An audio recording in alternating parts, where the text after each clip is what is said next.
नमस्कार, कंज्यूमर अड्डा में आपका स्वागत है। आपके साथ मैं हूं विपिन भट्ट और आज एक ऐसा टॉपिक लेकर आए हैं जिसकी यत्र तत्र सर्वत्र चर्चा है, लेकिन किसी को कुछ समझ में नहीं आ रहा और यह है ज्यादा पेंशन का कैलकुलेशन। क्योंकि अब यह कहा गया है कि भाई आप ज्यादा पेंशन ड्रॉ कर सकते हैं। आपका जो ईपीएफओ यानी कि एम्प्लॉय प्रोविडेंट फंड है, वहां अभी तक तो मामला यह था कि बहुत ही ऊंट के मुंह में जीरे जैसी पेंशन की बात होती थी, लेकिन नया प्रावधान यह कह रहा है कि आप अब ज्यादा पेंशन ले सकते हो। उसका एक पूरा हिसाब किताब है, आपकी बेसिक सैलरी का खेल है पूरा, वो हम अभी समझेंगे। लेकिन इतने सारे सवाल जुड़ गए। देखिए, सरकार ने इसकी जो डेडलाइन है वो बढ़ा के 3 मई कर दी कि क्या आपको ज्यादा पेंशन वाला ऑप्शन चाहिए कि आप पुराने ही ऑप्शन में रहना चाहते हैं।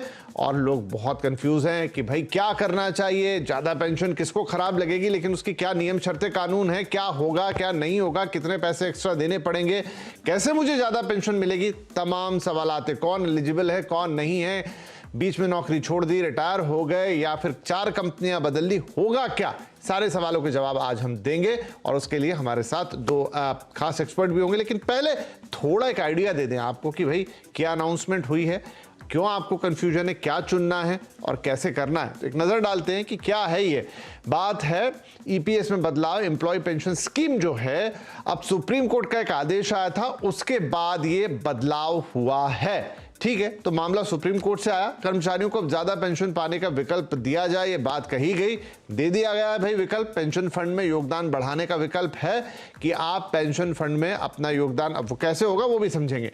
वास्तविक बेसिक के आधार पर योगदान, सारा खेल यही है। अब तक कितना भी बेसिक हो, लेकिन 15,000 को बेसिक माना जाता था, यह अधिकतम सीमा थी और इसी से आपकी पेंशन डिसाइड होती थी। लेकिन अब कहा है जो एक्चुअल बेसिक होगी उस पर पेंशन बनेगी, पिछले वर्षों का योगदान भी भरना होगा। यह भी एक बहुत बड़ा पॉइंट है कि अब भाई आज की बात की सर्विस में तो आपकी एक्चुअल बेसिक को पकड़ लेंगे, लेकिन जो अब आपको ज्यादा पेंशन देनी है और पिछले सालों के लिए आपका हिसाब तो 15,000 के हिसाब से हुआ है, उसका क्या, उसका पैसा कहां से आएगा, ये बड़ा सवाल है। कटेगा तो कितना कटेगा, कैसे कटेगा, कौन सा कैलकुलेशन, कौन सा फॉर्मूला,